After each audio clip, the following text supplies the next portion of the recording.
Learn more is a common call to action that works well. And a type of lead ad. Forms, messages. Right, several options. Instant forms are common. The user fills out the form right there on Facebook or Instagram. Often gets you higher volume, but maybe sometimes the lead quality isn't quite as high because it's so easy. Lower intent, maybe. Potentially. Then you've got messaging ads, driving people to Messenger or Instagram DMs, which is great for starting conversations. And calling ads, prompting a direct phone call. There's also dynamic ads for lead gen. This is cool for businesses with inventory, like car dealers or RV places. You connect your product catalog, show specific cars or RVs in the ad, and people can sign up for a test drive or request info right from that ad using an instant form.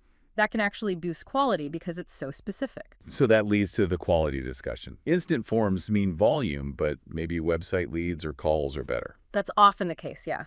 Someone who takes the extra step to go to your website and fill out a form or picks up the phone, that usually signals stronger intent, even if you get fewer of them. Which means tracking is super important.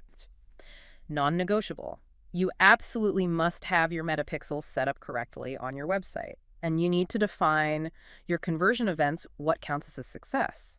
Is it a lead form submission? Is it an invite meeting scheduled? And tracking calls, how does that work? You need extra tools for that. Things like CallRail can track phone calls that come specifically from your ads, or Calendly for tracking online bookings. Then you connect these tools back to your metapixel. So you can tell Meta, hey, optimize for actual booked appointments, not just any form fill. Precisely. You optimize for the highest quality conversion events you can track. Okay, campaigns running, targeting's dialed in, tracking set up. But the sources were clear, right? The real work starts after you get the lead. This is probably the most crucial bit. The strategy often involves putting out an amazing offer, maybe even a loss leader. Think a free consultation, a heavily discounted first service, like a cheap cleaning or a free intro massage if you're a therapist. Just to get them in the door, basically. Exactly. Get their contact info, get that initial engagement. The goal isn't usually to sell your big ticket service right away in the ad. It's about the follow-up. Absolutely. And speed is vital. Follow up fast, ideally within 5 minutes if you can. Text, email, phone call. Just reach out with a simple question to get a response. Start a dialogue.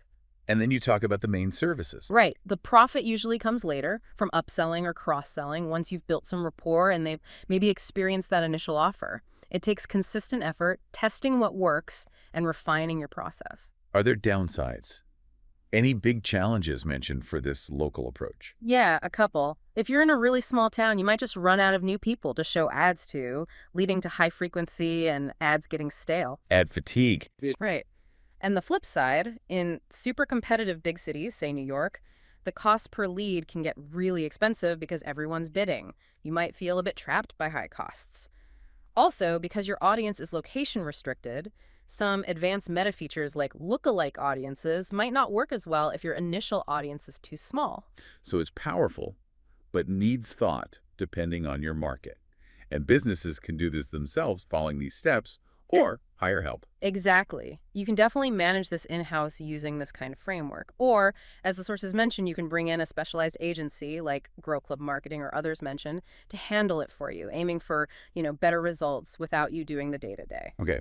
This really lays out a clear roadmap, doesn't it?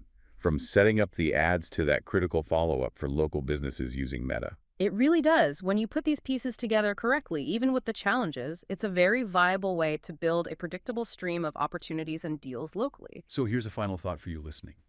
Based on all this, what's that truly amazing offer, maybe even something small, that you could put out there right now just to get the potential local customers to raise their hand and connect, knowing the real long-term value comes after that first contact?